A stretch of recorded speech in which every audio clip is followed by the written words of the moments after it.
Dunia tunayoiona leo imejengwa juu ya historia ndefu sana. Lakini kuna mataifa machache ambayo historia yao inaenda zaidi ya maelfu ya miaka. Moja ya mataifa hayo ni Iran. Leo watu wengi huiona Iran kama taifa la kisiasa lenye mvutano na mataifa makubwa. Lakini ukweli ni huu: Iran ni moja ya ustaarabu wa kale zaidi duniani. Chimbuko la Persia ya kale. Historia ya Iran inaanzia katika eneo lililoitwa Persia. Neno Iran linatokana na maana ya nchi ya Waarya. Karne nyingi kabla ya dunia ya kisasa, kulikuwa na falme ndogo ndogo zilizoishi katika eneo hili. Lakini kila kitu kilibadilika. Cyrus the Great, mwanzo wa ufalme mkubwa. Mwaka 550 kabla ya Kristo, mtawala mmoja alijitokeza, Cyrus the Great. Alikuwa tofauti na wafalme wengi wa wakati wake.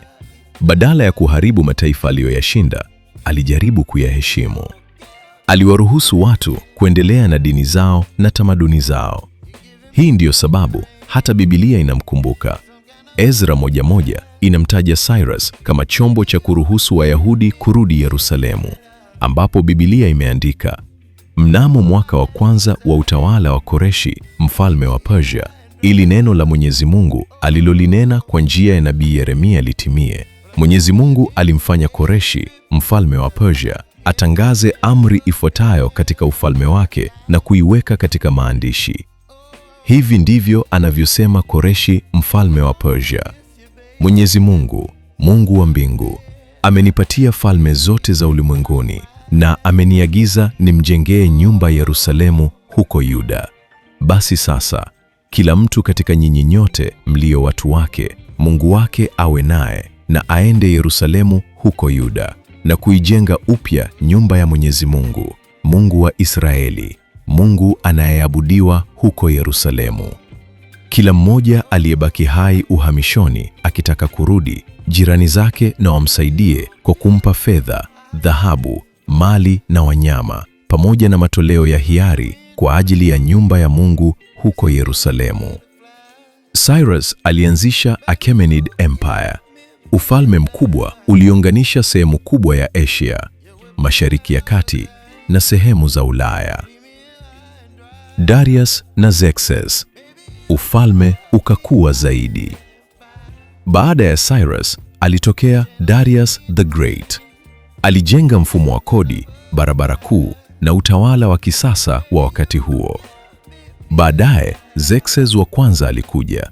Alijaribu kupanua ufalme hadi Ugiriki, lakini alikumbana na upinzani mkubwa. Hii ilikuwa mwanzo wa kushuka kwa nguvu ya Achaemenid Empire. Kuanguka kwa ufalme wa kale. Mwaka 330 BCE, Alexander the Great aliivamia Persia na hivyo ufalme mkubwa ukaanguka.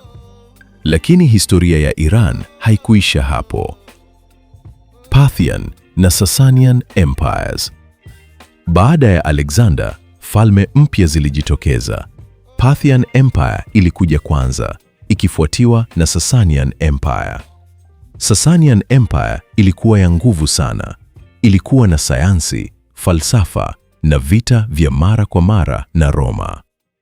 Lakini mwaka 651 CE, Sasanian Empire ilianguka na hapo Iran ikaingia katika enzi mpya. Kuingia kwa Uislamu. Baada ya kushindwa na Waarabu, Iran ilipokea Uislamu. Lakini tofauti na mataifa mengine, Iran haikubaki kama moja ya nchi za Sunni. Karne nyingi baadaye, ilitengeneza utambulisho wake wa Shia Islam. Safavid Empire, kuzaliwa upya kwa Iran.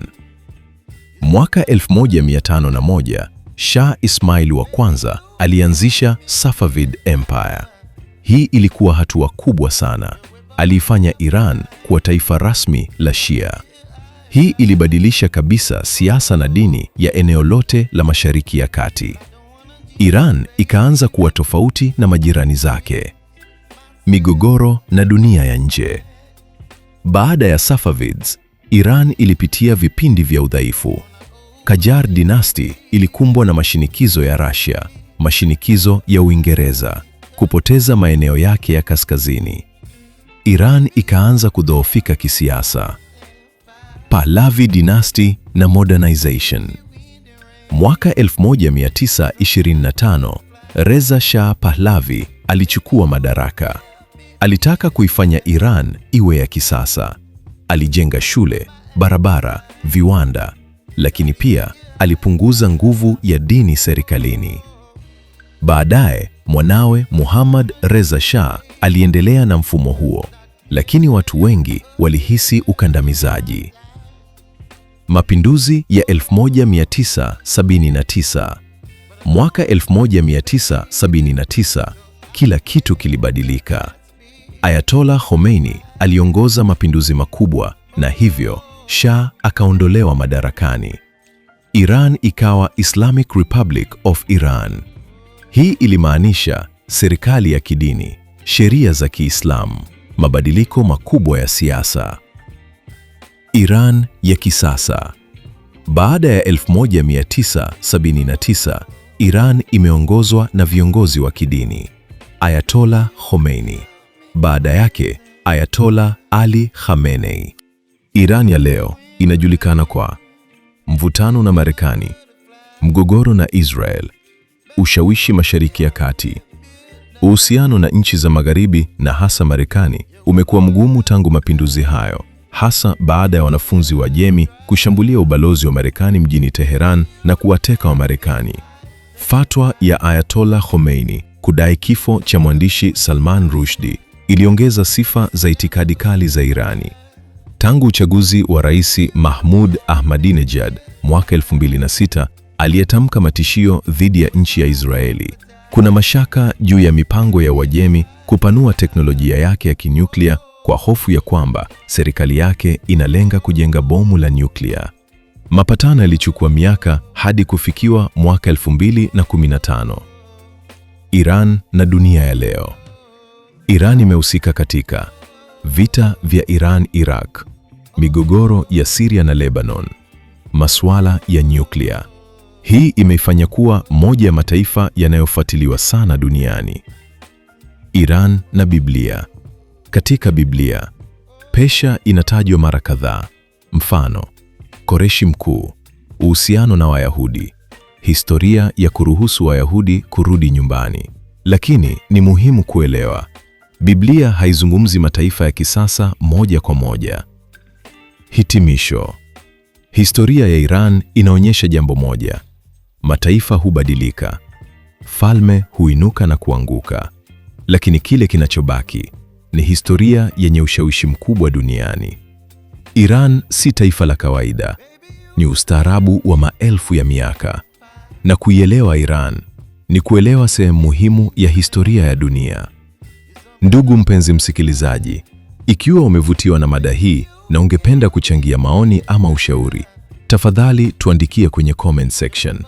Pia, ikiwa ni mara yako ya kwanza kuungana nasi, tafadhali subscribe kwenye channel hii ya Godwill Media ili upate notification kila tunapoweka video mpya. Lakini pia usisahau kulike video hii na kushare na ndugu, jamaa na marafiki. Asanteni, tukutane wakati mwingine. Godwill Media, fikra sahihi, maisha bora.